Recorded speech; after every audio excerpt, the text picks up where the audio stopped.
You wonder if CNN, Derrick, is tapping into this red wave because the new chairman over there, a guy named Chris Licht, he has reportedly told management during a conference call that the staff should avoid using the Democratic Party's term, the big lie. We have the January 6th hearing happening right now. If this was a drinking game, you could probably drink on the big lie coming up so often here. But I think CNN recognizes what you guys were talking about, how Americans really feel this. This is a visceral thing now for so many people. You just can't blame everything on the guy who was running the country 2 years ago, can you?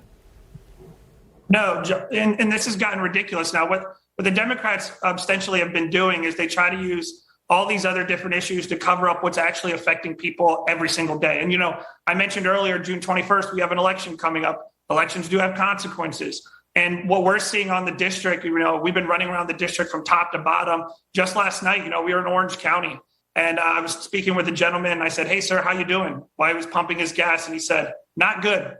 And he pointed at the gas pump. And we saw it here in the 7th Congressional District here in Virginia when Abigail Spanberger, the incumbent here, the Democrat incumbent, brought Joe Biden to our district back in February. And they didn't talk about record high inflation. They didn't talk about the border. They didn't talk about how crime is spiking through the roof. They didn't talk about gas prices. They talked about the Build Back Better Act. And so I encourage Joe Biden and Abigail Spanberger and Nancy Pelosi, for that matter, to come down to my district in the 7th Congressional District and see the grimace on people's faces as they're walking around grocery stores, as they're looking at the gas pump, and it just keeps going and going and going. So I do believe, John, elections do have consequences. I encourage people, specifically in the 7th Congressional District, to get out there and vote on June 21st. They can find out a little bit more about me and my campaign at DerrickAnderson4VA.com. Well, Derrick, tell us a little bit more about yourself in the 7th District. You're a military veteran, and tell us why you decided to jump in this race.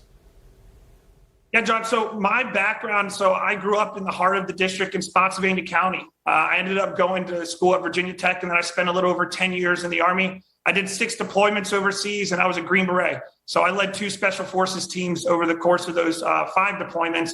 I ended up going back to law school and then clerked for 2 federal judges. And admittedly, I was not planning on running for office back in August. But after I had seen what had happened in Afghanistan, and I had to watch the botched withdrawal in Afghanistan, and I had Gold Star mothers calling me, asking me what had happened in Afghanistan, and we truly didn't have an answer because the Biden administration didn't have an answer, I decided I wanted to step up and serve in a new capacity. So we are really excited about everything going on with our campaign, the momentum that's going forward. And again, I encourage folks to get out there and vote on June 21st because, we're looking forward to not only winning this nomination on June 21st, but moving forward and working hard to beat Abigail Spanberger, retire Nancy Pelosi, and take back the House in 2022. This is going to be, and I feel sorry for the people in the 7th District, because this is going to be one of those hotly contested areas. These folks are going to be seeing campaign commercials.